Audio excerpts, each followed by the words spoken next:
Okay, so good morning, class. Now, let's discuss your assignment, no?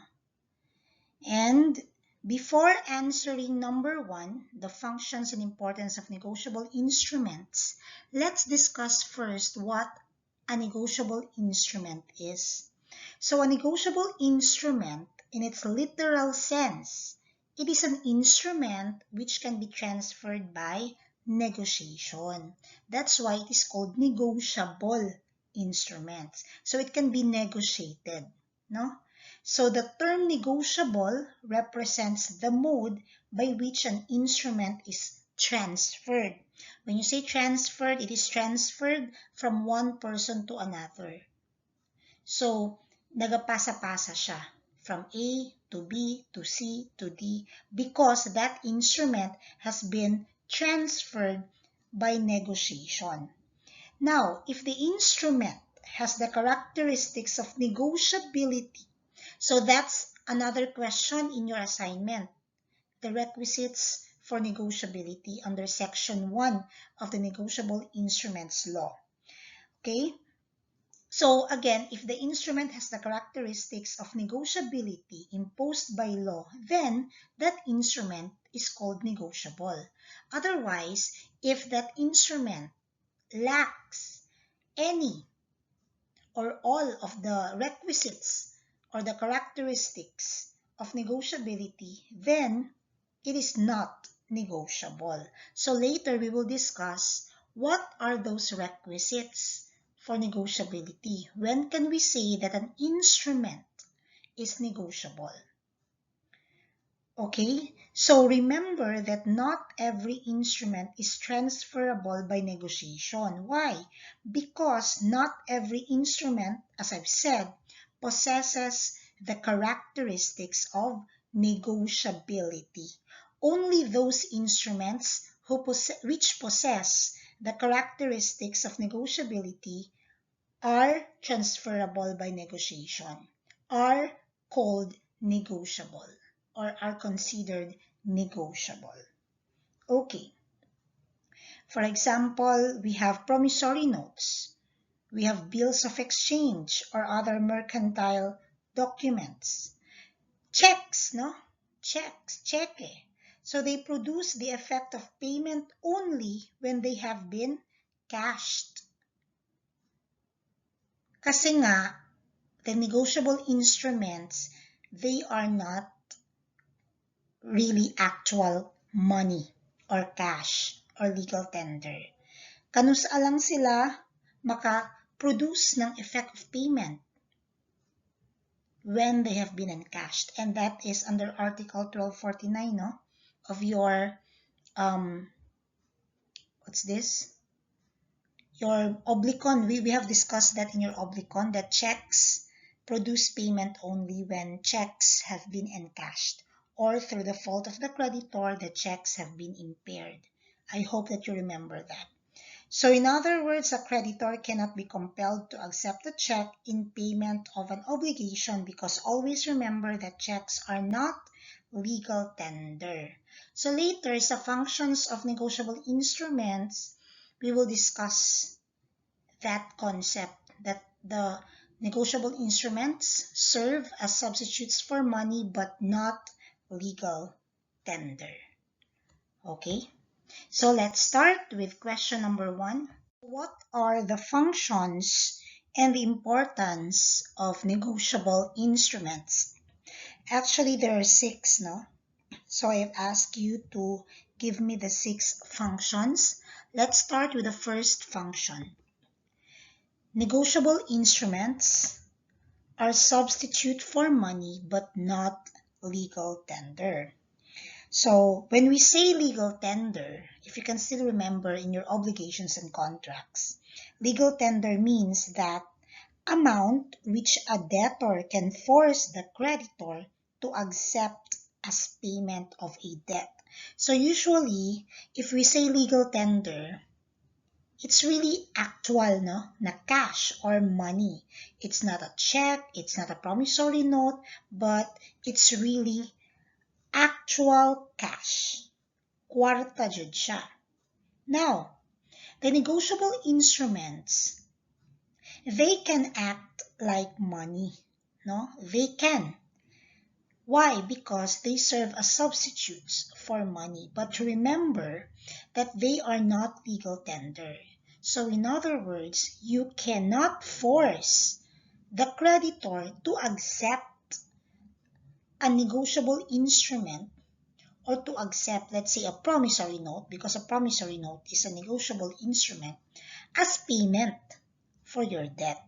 Because, again, although they are substitutes for money, but they are not legal tender. So, if it is not a legal tender, it will not affect payment.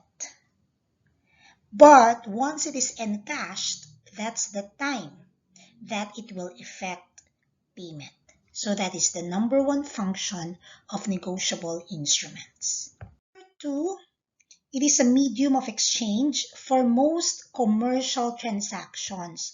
So when you say commercial transactions, business transactions. So usually the business owners, businessmen, so those people engaged in businesses, in commercial transactions, they use negotiable instruments as a medium of exchange, just like for payment. But again, as I've said, that can be used for payment, because they serve as substitutes for money, but since they are not legal tender, as what we have discussed in number 1, then the creditor cannot be compelled, dili mapugos, to accept it as your way of paying the creditor. Okay, so again, number 2, it's a medium of exchange for most commercial transactions. Number 3, medium of exchange for credit transactions. So kaganiha, business transactions, commercial transactions. This one, when we talk of credit transactions, credit utang. So kasagaran, if you enter into an agreement or you enter into a contract, that involves credit transactions, ang ginabayad, negotiable instruments like promissory note. Kasi, if you're going to issue a promissory note, utang pa na siya. Once ma-encash na, ma-convert into cash, or bisag ang cheque, pag-issuehan kag check, dili pa na siya cash unless imoy encash ang check sa bank. So in this case, again, for commercial transactions and for credit transactions, sa number 3, so the parties usually use the negotiable instruments as medium of exchange. 4, it enhances security. Why? Because remember, you are not dealing with actual cash, actual money. You are not dealing with actual legal tender. You are just dealing with negotiable instruments. So there is security in there. Kasi just like promissory note, kung mao na imong gibayad, just in case na ay mga forgery na mahitabo along the way, or nakawat, or nagisi, whatsoever, wala pa man siya na encash, so at least safe ka. Safe ang nag-issue, ang nagbuhat, ang nag-utang. Kasi ang nag-utang, para mabayaran ang iyang utang, nag-issue siya og promissory note.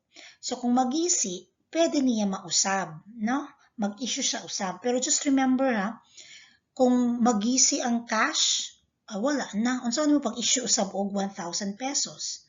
So at least kung promissory note nawala sa holder, nawala sa imong gitagaan, pwede ka mag-issue again. So that enhances security. Okay, number 5, it is a species of property, meaning it's a property. It is considered as a property. So if it is considered as a property, then it can be stolen.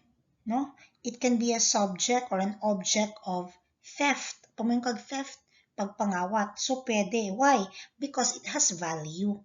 Kaya nga, it is a species of property. It has value on its own. So it can be stolen. Pwede siya hatag sa uban. That's why it is considered as a species of property. It is a property in itself. And lastly, it is either a receipt proving payment or evidencing indebtedness.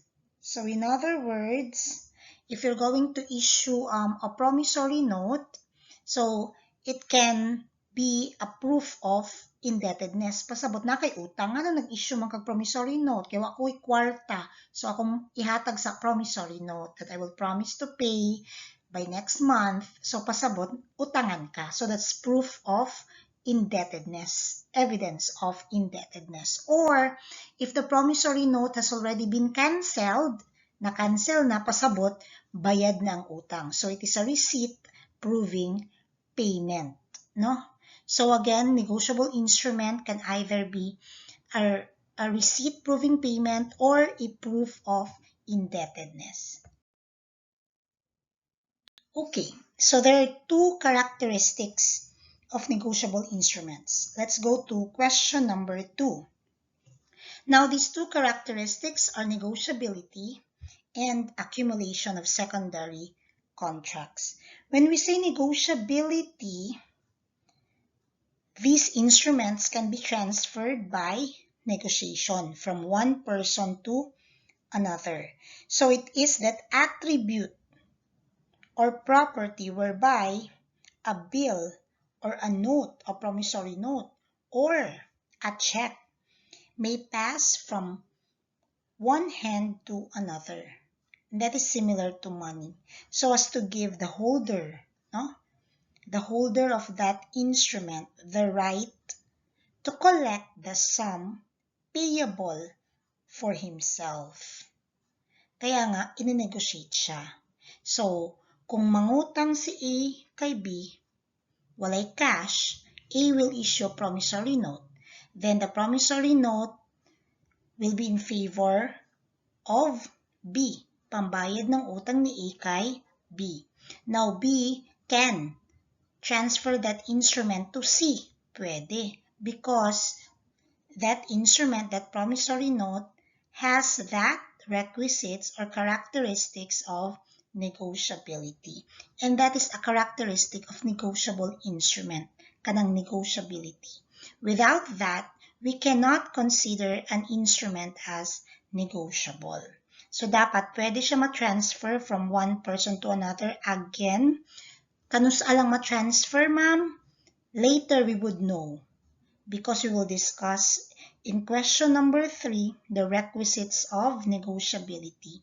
And that's the time that we can consider an instrument negotiable. Hence, it can be transferred from one person to another. The second characteristic is accumulation of secondary contracts, meaning the secondary contracts here are picked up and carried along with negotiable instruments because they are negotiated from one person to another. So, let's say si A nangutang kay B, nag-issue ng promissory note. That's one contract, no?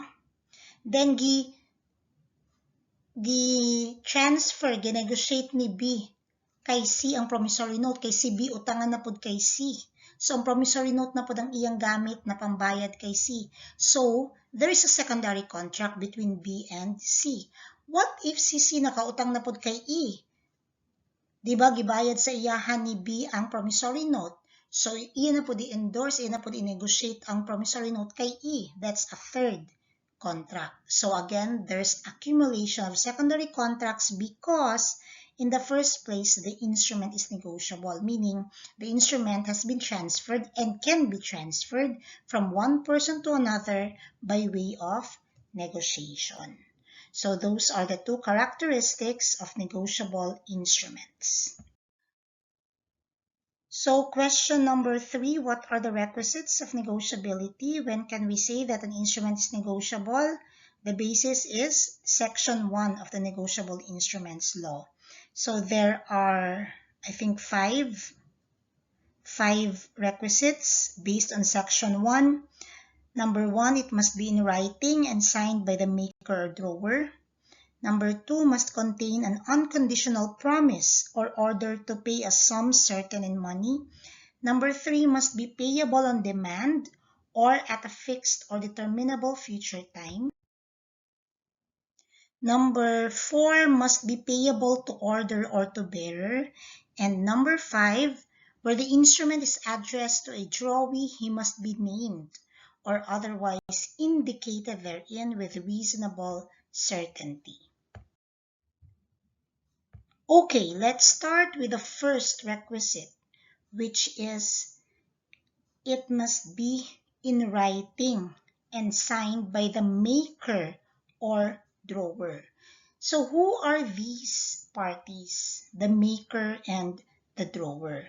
So before answering that question, okay, let's discuss the classes of negotiable instruments. Because if we can now determine the classes of negotiable instruments, those parties involved, katong maker or drawer, they are present there. We would know unsa ang gi-issue ni maker, unsa pod ang gi-issue ni drawer na negotiable instruments. Okay. So these are the classes of negotiable instruments. So this is question number 4. So we have promissory note, bill of exchange, and we have cheque. So the promissory note is issued by the maker. Okay, so you can still remember the first requisite, it must be in writing, no?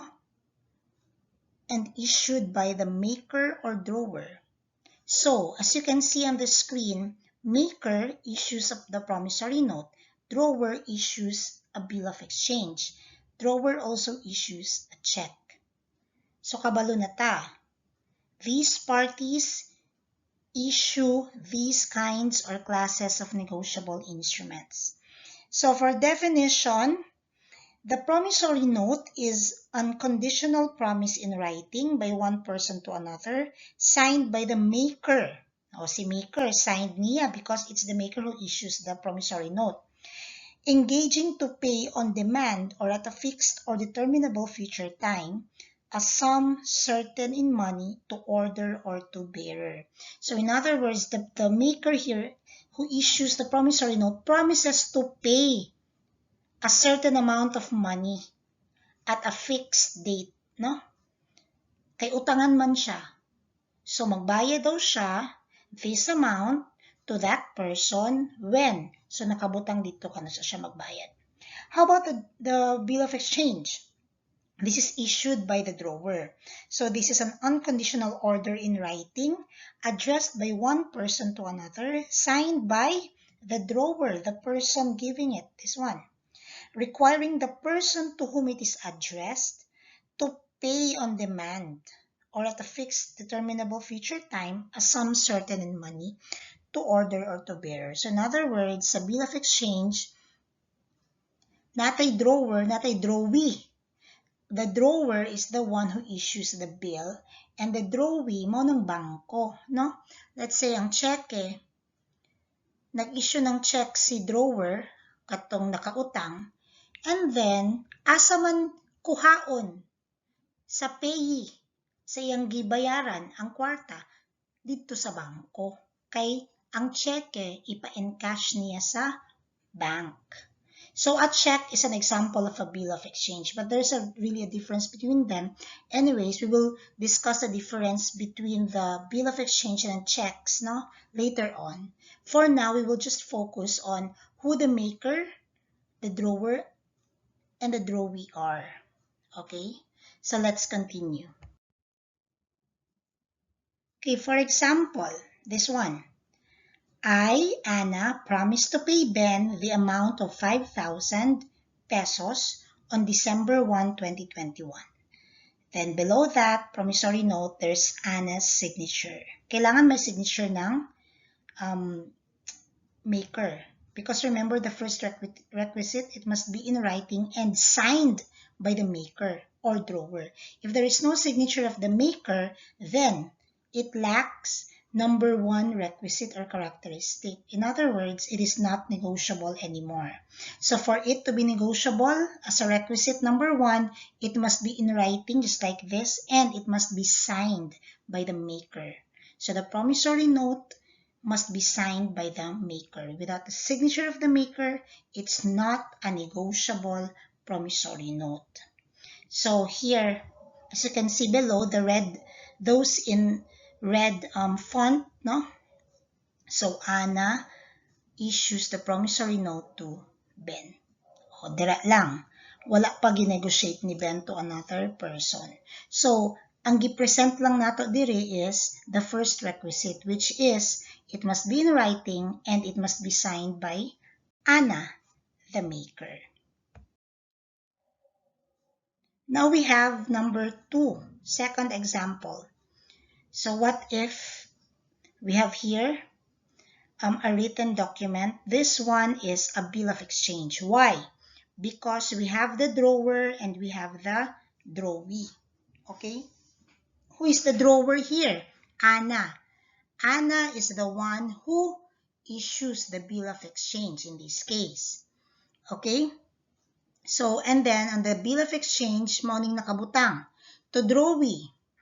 So, gi-address niya kay drawee. Remember, katong definition ng bill of exchange, it is addressed to one person, and that one person will pay the payee or the holder of the instrument.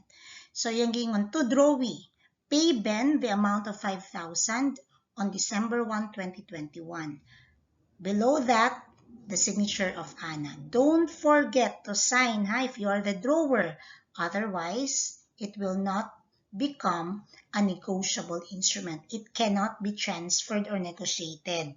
Taman lang kay Ben. Di naman negotiate ni Ben, let's say kay Carl. Di naman negotiate ni Carl to Ed. Then from Ed to Philip. So wala na negotiation. Why? Because since there was no signature of the drawer, then the instrument is not negotiable. Because again, the first requisite is it must be in writing and must be signed by the maker or drawer. In this case, drawer. So if this is the problem, kindly look at those in the red font. So we have Ana who issues the bill of exchange in this case, and we have the drawee, that's the bank. So Ben, if Ben wishes to encash the bill of exchange, Ben will go to the bank to have it encashed. Okay, so we have Ana, we have Ben, then we have the drawee, which is the bank. So we are done with the first requisite. Now let's go to the second requisite, which is it must contain an unconditional promise or order to pay a sum certain in money. Let's start with the first, kanang phrase, unconditional promise, meaning it is not conditional. So what do we mean by that? Now, remember that under this requirement, if the instrument mentions a particular fund, you have to ask yourself this, okay, class, whether this fund is a source of payment of the instrument or whether this fund is merely a source of reimbursement. Why? Because if it is a source of payment, then the instrument now becomes not negotiable. But if it is a source of reimbursement only, then the document now or the instrument becomes negotiable. If it is a source of payment, it is conditional. So if it is conditional, it is not negotiable, diba? Because as you can see on the screen, it must be unconditional. So why is it that if it is a source of payment, ang fund, kung asa kuhaon ang pambayad, it is conditional because the payment depends on the adequacy or the sufficiency of the funds indicated. Conditional siya. What if walay pondo di ay? Let's say kuhaon ni payee or ni holder kay drawee bank. Pag ato niya dito wala day pondo, no? So, ang source of that fund, that particular fund, no? That's a source of payment. So kung walay pondo, wala kay makuha. So it's conditional. Conditional on what? Conditional on the sufficiency of the funds, on the adequacy of the funds. And if that's the case, then it becomes conditional, so it becomes not negotiable ang instrument. However, if it is merely a source of reimbursement, dili siya source ng payment but only reimbursement, meaning yabayda na, i-reimburse na lang, it is negotiable. Why? Because it is not conditional. It is unconditional. So it is not conditional because the particular fund is not the source of payment, but only a source of reimbursement. So let's have examples. Okay, example number 1.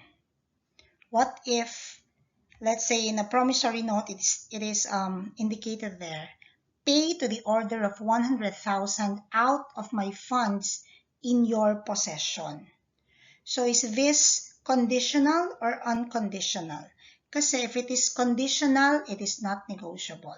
If it is unconditional, then the instrument is negotiable. So in this case, class, it is conditional.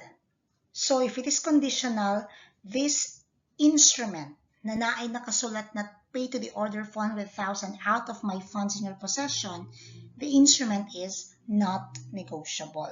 Why? Because the funds in the hands of, let's say, the drawee, no, katong bangko, may be insufficient to cover the amount of 100,000. Hence, it is not negotiable. So in other words, the source of funds here, no, is a source of payment.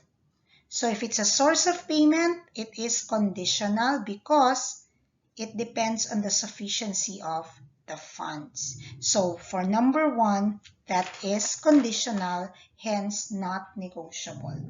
How about number 2? Pay to the order of 100,000 and reimburse yourself out of the funds in your hands.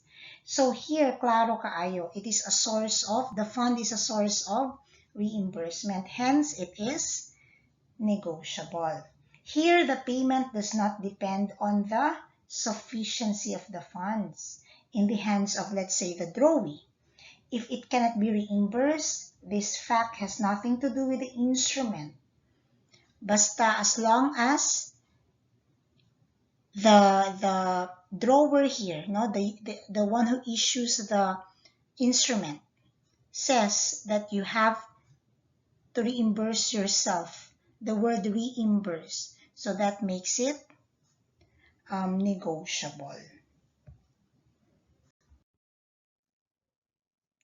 Next, let's discuss the second part of this phrase, no, of the second requisite. So the second part, to pay a sum certain in money. So it must be payable in money. So let's have examples again. Okay. So again, remember that the unconditional promise referred to here by the law must be one to pay money, and that the sum must be certain, no, sigurado, certain siya, sure ka, and it must be in money. Now, what about if the promise or the order is to pay money and at the same time to perform an act in addition to the payment of money? Is it negotiable or is it not? Just like in the first example, pay to the order of Jose and to deliver him a horse. So there are two, no, acts here. Payment to Jose, let's say payment of 5,000 to Jose. Then the second one is to deliver a horse to Jose. So this example, class, is not negotiable because the performance of an act, remember, cannot be negotiated but only assigned. And what's the performance of an act here? To deliver a horse. So it is not negotiable because the delivery of the horse is not subject to negotiation. the payment to Jose, kanang pay to the order of Jose, let's say 5,000 pesos, that can be negotiated. But the delivery of the horse, it cannot be negotiated. So, taken as a whole, kanang first example is not negotiable. Because remember, the payment must be in money, a sum certain in money. And to deliver a horse is not a payment in money. How about number 2? Pay to the order of Jose, again, let's say 5,000, or to deliver him a horse. So you can see, number 1, that we use the conjunction and. In number 2, we use the conjunction or. Would there be a difference? Is number 2 now negotiable? Because number 1 is not negotiable. Is number 2 negotiable? Okay. Here, in number 2, again, it is not negotiable. If the instrument gives the option to the debtor, no? To the debtor, meaning katong nagbuhat, nag-issue ng check or ng note or ng bill of exchange in this case, kinsa ba ang maker or drawer? Kung kinsang nag-issue siyang utangan, nangutang siya kay A, so nag-issue siya promissory note. Nangutang siya kay A, nag-issue siya bill of exchange. So it is now the debtor who issues the instrument. So if you can still remember in your obligations and contracts class, if the payment, no, the option for payment or for the performance lies with or depends on the will of the debtor, if you can still remember, then it is not valid. But if it depends on the will of the creditor, then it is valid. So here, if the instrument gives the option to the drawer or the maker, then the instrument is not negotiable. Why? Kaya posible na dili siya mobayad, no? Posible dili mobayad. Kaya siya magbuot, unsaya ha, posible ang iyang buhaton to deliver na lang a horse, but not to pay Jose 15,000. What if si Jose gusto niya, bayari ko 15,000. So kinsang masunod? Dapat ang masunod class, ang creditor, si Jose, ang giutangan. Again, remember, kung ang option na akay debtor in your oblicon, void, not valid. But if na akay creditor, that is valid. That is why, if the option or the right of choice is given to the creditor, to the holder of the instrument, magbuot dira si Jose. So it is valid. Kay pwede si Jose maka-require ng payment of money, which is in this case, let's say 5,000.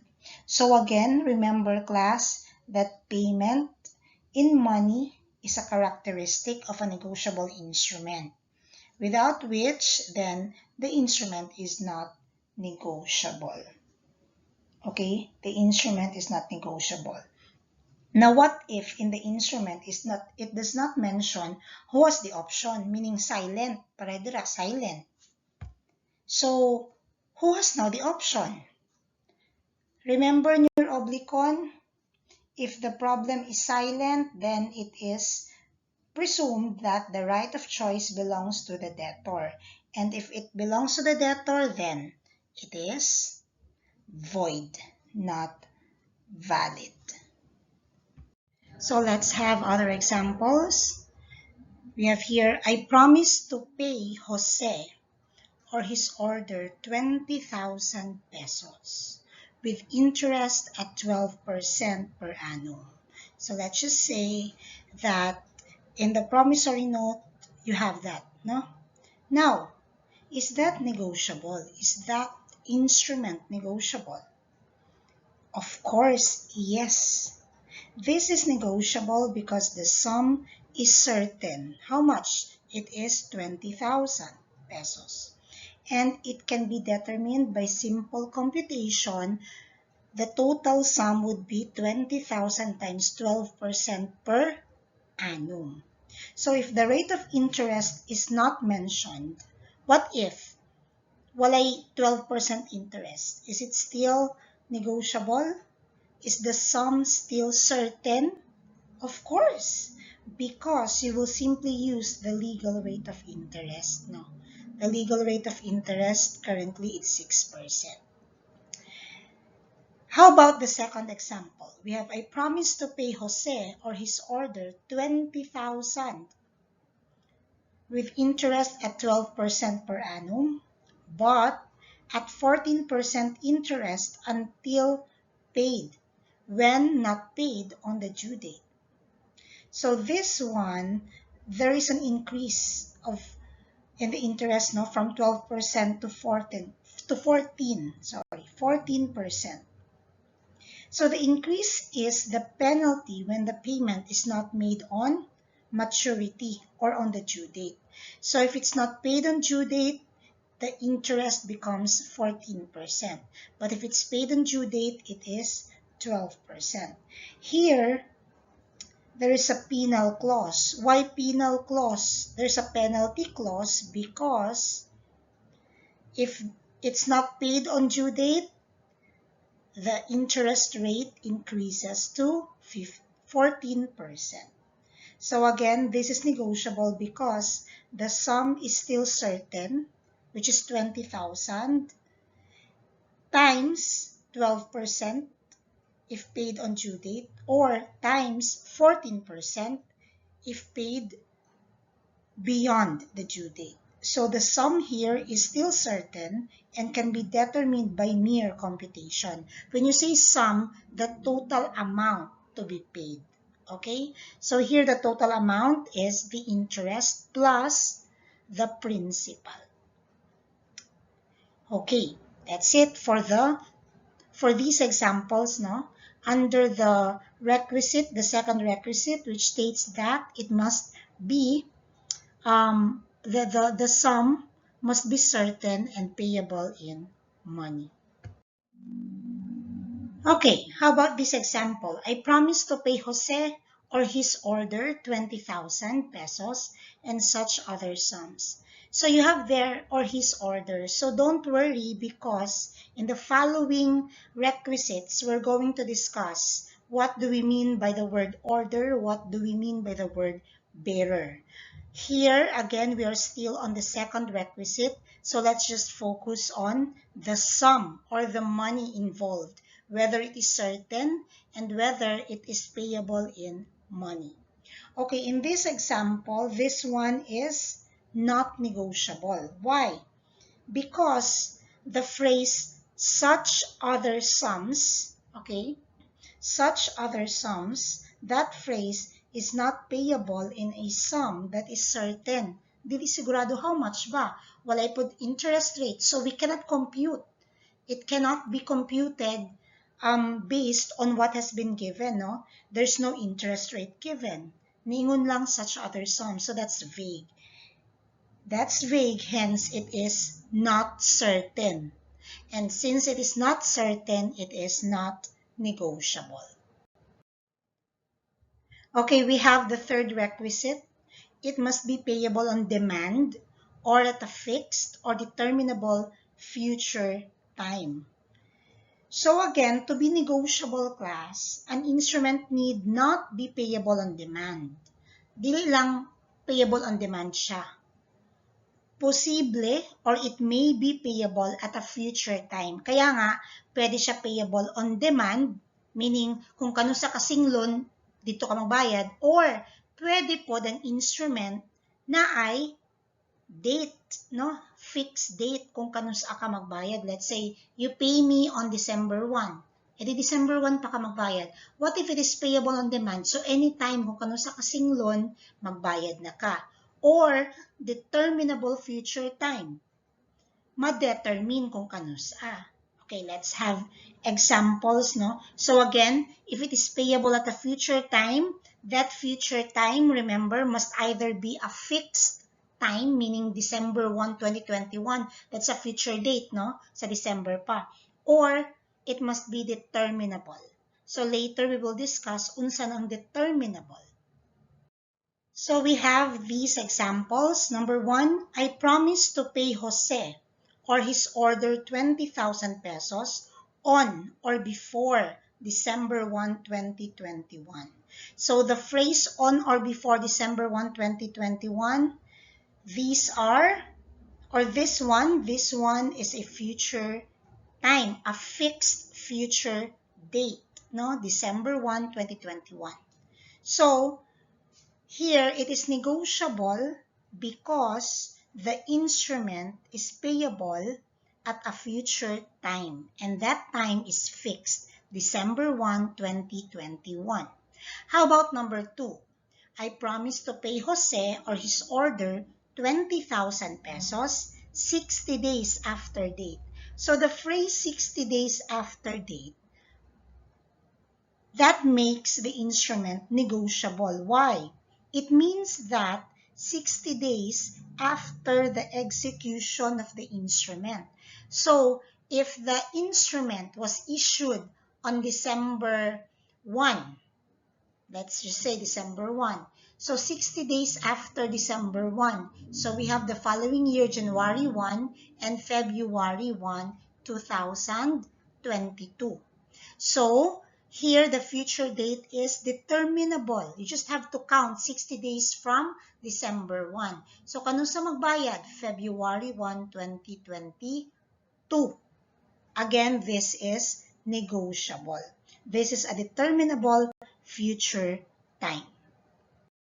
Next, we have the 3 remaining examples. Number 3, I promise to pay Jose or his order 20,000 pesos 60 days after sight. So what do we mean by that? 60 days after sight, that phrase is a determinable future time. That's why that instrument is negotiable. When you say 60 days after sight, it is a determinable future time, meaning 60 days after the drawee sees the instrument. So, let's say, kini siya issued by a drawer, no? Remember, the drawer will issue a bill of exchange and then it is addressed to the drawee, let's say the bank. And it is the bank now who will pay the holder or the payee. So when we say 60 days after date, you just have to count 60 days from the time that the drawee was able to see the instrument. So kung na-present sa drawee, nakita ng drawee ang instrument, December 1, so kanus pwede magbayad si I, di ba? Kanus 60 days after, so Feb 1, 2022. How about number 4? I promise to pay Jose or his order 20,000 on the death of his father. This one is still negotiable. Why? The majority date here is the day that the father dies, the death of the father. So, same lang ni siya when we say 30 days after the death of his father, because the death of his father, that is certain to happen. We just don't know when, diba? That's a period. So we have to wait for the occurrence of the event because, again, this is an obligation with a period. If you can still remember sa inyong oblikon. So here, still, this is a determinable, no? Future time. We just don't know when, but when that happens, you just have to pay on the date of the death of the father of Jose. And lastly, I promise to pay Jose or his order 20,000 when he turns 18 years old. Pag mag-18 na daw si Jose, dito ko magbayad og 20,000. This one is not negotiable. This is payable upon Jose reaching the age of majority, which is 18 years old. So this is conditional. Conditional pa jud, what if Jose, no, dies before he turns 18 years old, so di siya mabayaran. Di siya mabayaran. So he may pass away before reaching that age. So that's conditional. And remember, we have discussed, di ba, that it must be unconditional. Kasi kapag conditional, it is not negotiable. So, again, This one is not negotiable because it is conditional. Same lang when we say on the, let's say, I promise to pay Jose or his order 20,000 when his father dies of AIDS. So this is not negotiable because the father is not sure to pass away due to AIDS. So he may die through some other causes like accidentally swallowing a poisonous rattlesnake, or when he died of other causes like heart attack, and it's not AIDS. So again, that is conditional. So that's the so those are the examples under the third requisite of negotiability. So next meeting, we will discuss about the fourth and the fifth, the fourth and the fifth requisites. So again, I'll be posting your assignment on Google Classroom for next meeting's recitation. So we will be having our oral quiz again.